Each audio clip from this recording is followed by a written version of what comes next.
Answering your most common manifestation question. Number one being, do I need to affirm out loud or can I just do it in my head? I think when you understand that affirmations are just thoughts, then you'll know that it doesn't matter either way. You think in your head, you think out loud, it doesn't matter as long as you are thinking it.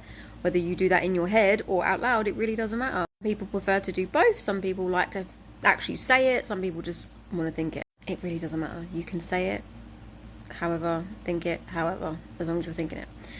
Number two, this is another common question. Do I need to say SP or SP's name? Definitely SP's name. We don't want to be going, SP loves me. SP is just like a term we use to describe someone specific. It doesn't even have to be like relationship, just a specific person, your chosen person, your desired person, that person. So yes, use their name.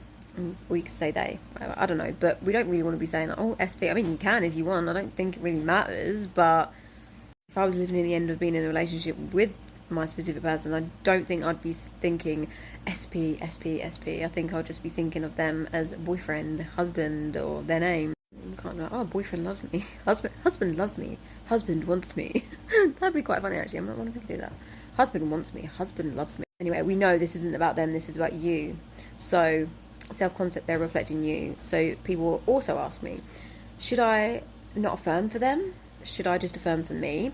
Now, there's nothing wrong with affirming for them. Absolutely, we want to see them how we want to experience them, but as we know, they're only reflecting what we believe to be true. They're reflecting our thoughts, beliefs and assumptions. So if we change our story within, they're going to reflect the change within us anyway. But what I don't want you to do is go and start telling an unfavourable story like, oh, SP is a piece of shit and they're ignoring me, because that is coming from the version of you that still feels like you're ignored and not good enough. So that is just showing you that you still need to work on your self-concept of being good enough, always receiving consistent communication, whatever it is that you want to experience, okay? Another question, how many affirmations should I have? Now, this isn't a one-size-fits-all approach. In my personal opinion and my personal experience, it just depends on you and what you prefer to do. Some people like to have 4 or 5 core affirmations to really get to the root of their stuff.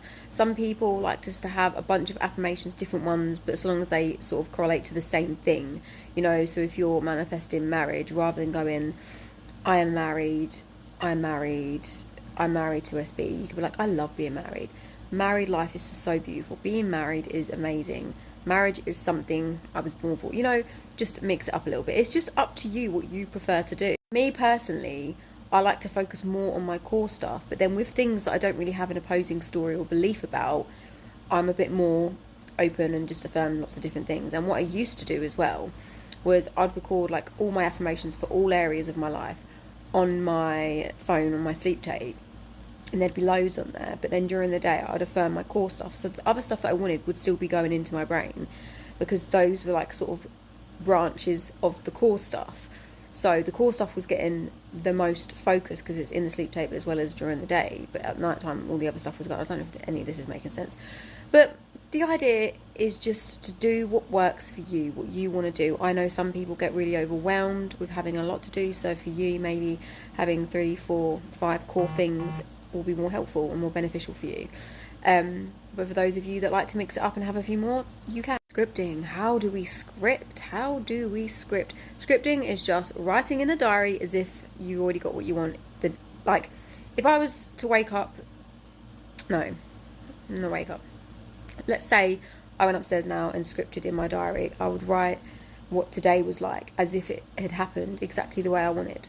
And you get into a habit of that, and as you're writing and scripting, just writing as if it's happened the way you wanted it to happen, you're going into your imagination, you're imagining as if it's happened, okay? And remember, your subconscious doesn't know the difference between what's going on out in here and out there. So scripting is just writing diary entries, basically. I mean, you could do it whichever way, however way you want. You can even do it on your phone if you want. It's completely up to you. Anyway, those are the only ones I can think of at the minute. They're the most common questions that I get asked, so hopefully this will help someone.